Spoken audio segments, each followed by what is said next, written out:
আল্লাহ রাব্বুল আলামিন বলেন, ইয়া আইয়ুহাল্লাযীনা আমানু লা তাত্তাখিযুল ইয়াহুদা ওয়ান নাসারা আউলিয়া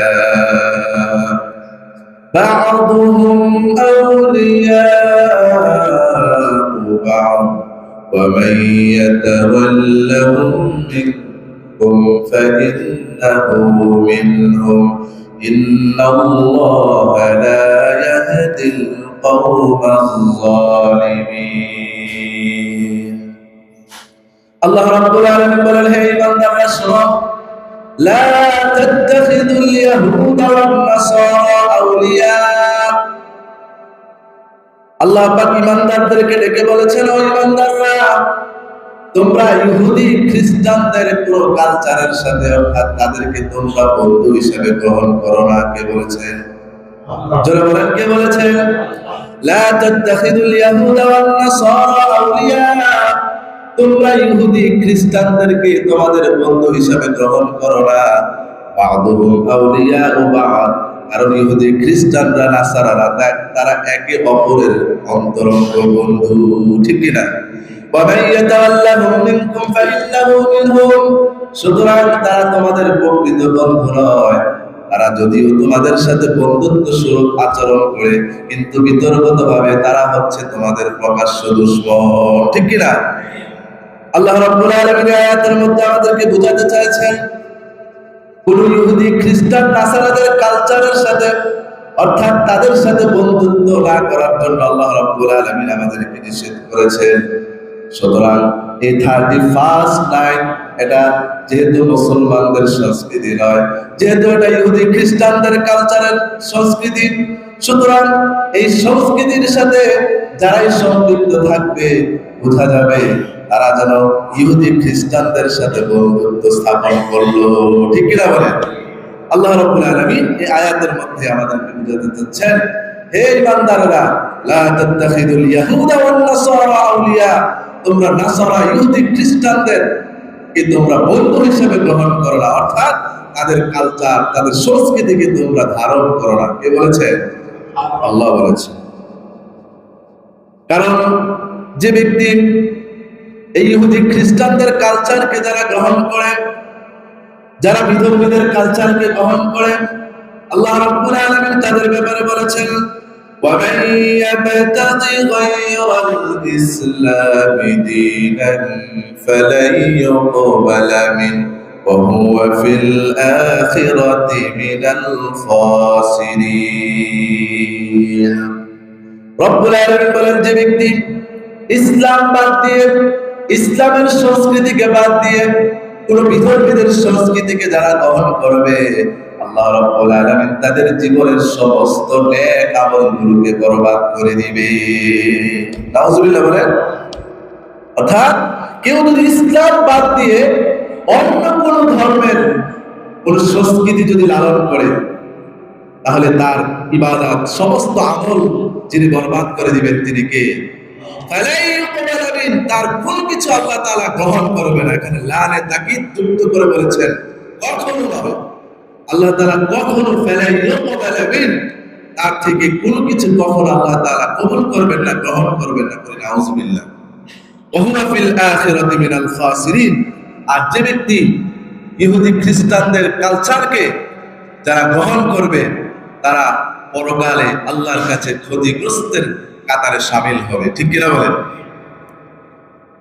আমার প্রিয় ভাইয়েরা, কোন বিধর্মীদের সাথে সাদৃশ্যতা রাখা এটা মুসলমানদের জন্য জায়েজ নয়, ঠিক কিনা?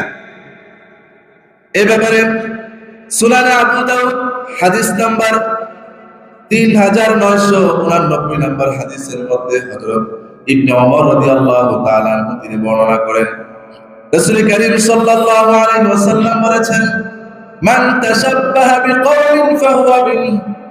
যে যার সাথে দুনিয়াতে সম্পর্ক রাখবে, যে দুনিয়াতে যার সংস্কৃতিকে লালন করবে, যার সাথে তাআল্লুক হবে, যার সাথে মুআশারাত হবে, হাসরের ময়দানে আল্লাহ রাব্বুল আলামিন ওই ব্যক্তিদের সাথে হাসরের ময়দানে উঠাবে।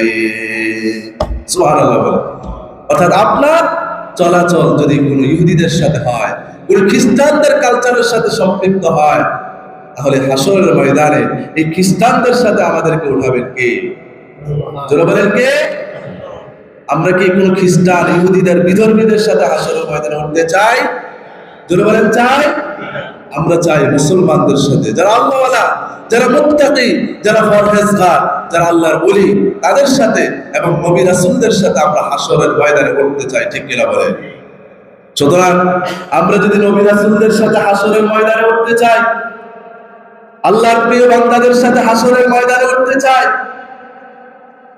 আলেম ওলামাদের সাথে যদি হাসরের ময়দানে উঠতে চাই, তাহলে কোন বিধর্মীদের সংস্কৃতিকে কি মুসলমানরা লালন করতে পারে? যদি বলেন লালন করতে পারে? পারে না। কারণ রাসূল বলেছেন, মান তাশাব্বাহা বিকওমিন ফাহুয়া মিন, যে যার সাথে সম্পর্ক রাখবে হাসরের ময়দানে তার সাথে উঠাবেন কে? সুতরাং আপনার সম্পর্কটা যদি হয় আলেমদের সাথে, আপনার সম্পর্কটা যদি হয় ইসলামের সাথে, আপনার সম্পর্ক যদি হয় কোরআনের সাথে, আপনার সম্পর্কটা যদি হয় আল্লাহওয়ালা প্রিয় বান্দাদের সাথে, মুত্তাকিদের সাথে, হাসরের ময়দানে আল্লাহ রাব্বুল আলামিন তাদের সাথেই আপনাদেরকে উঠাবেন। ঠিক কিনা বলেন?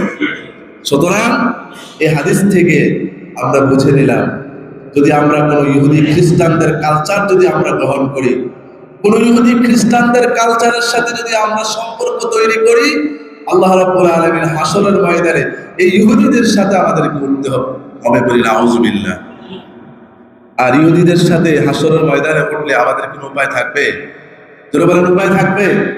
কারণ তারা প্রকাশ্যভাবে আল্লাহ রাব্বুল আলামিন তাদেরকে জাহান্নাম ঘোষণা করেন, খালিদিনা ফিহা আবাদা, তারা কখনো ওই জাহান্নাম থেকে বের হতে পারবে না, চিরস্থায়ী তারা সেখানে জাহান্নামের মধ্যে নিক্ষিপ্ত থাকবে। ঠিক কিনা? সুতরাং কোন মুসলমানের সন্তান এই ইহুদি খ্রিস্টানদের কালচারের সাথে সম্পর্ক রাখতে পারে? আমার প্রিয় ভাইয়েরা, কোন বিধর্মীদের উৎসব পালন করলে আল্লাহ রাব্বুল আলামিন ওই উৎসবের মধ্যে মাঝে মাঝে তিনি গজব নাযিল করে দেন। এ ব্যাপারে হযরত আনাস ইবনে মালিক রাদিয়াল্লাহু তাআলা তিনি বর্ণনা করেন, রাসূল করিম সাল্লাল্লাহু আলাইহি ওয়াসাল্লাম বলেছেন, লা তাকরাবুল ইয়াহুদা ওয়ান নাসারা ফি আ'য়াদিহিম ফাইন্নাস সাফাতাতা তানাজ্জাল আলাইহিম। রাসূল করিম সাল্লাল্লাহু আলাইহি ওয়াসাল্লাম বলেছেন, তোমরা খ্রিস্টান ইহুদিদের উৎসবের ধারে কাছেও তোমরা যেও না, কেননা তাদের উৎসবের স্থলে আল্লাহ রাব্বুল আলামিন আযাব আর গজব নাযিল করে থাকে। ঠিক কিনা বলেন? এজন্য দেখবেন বিভিন্ন সময় হিন্দুদের পূজা মণ্ডলে বিভিন্ন উৎসবের মধ্যে সেখানে, অর্থাৎ এই যে ইহুদি খ্রিস্টানদের যে কালচার 31st নাইটে এই যে উদযাপন হয়, সেখানে আতশবাজি ফুটানো হয় কি হয় না?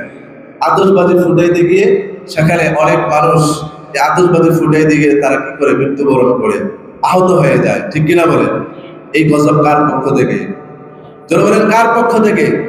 প্রত্যেক বছর আমরা দেখতে পাই এই যে 31st নাইট উপলক্ষে ঢাকা শহর থেকে সারা বাংলাদেশে এই যে আকাশের ভিতরে যে ফানুস ফুটানো হয়, যে আতশবাজি ফুটানো হয়, এই আতশবাজির কারণে অনেক মুসলমানের সন্তানরা তারা মৃত্যুবরণ করে। ঠিক কিনা বলেন? কারণ এই আযাব আর গজব দিয়েছেন কে?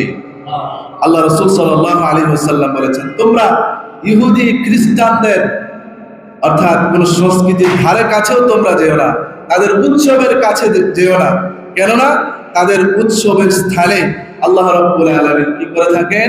আযাব গজব নাযিল করতে থাকেন। বলি নাউযুবিল্লাহ। সুতরাং যেই উৎসবের স্থলে আল্লাহ রাব্বুল আলামিন, আল্লাহ রাসূল সরাসরি আযাবের ঘোষণা করেছেন, ওই আযাবের স্থলের মধ্যে কোন মুসলমানের সন্তান যেতে পারে?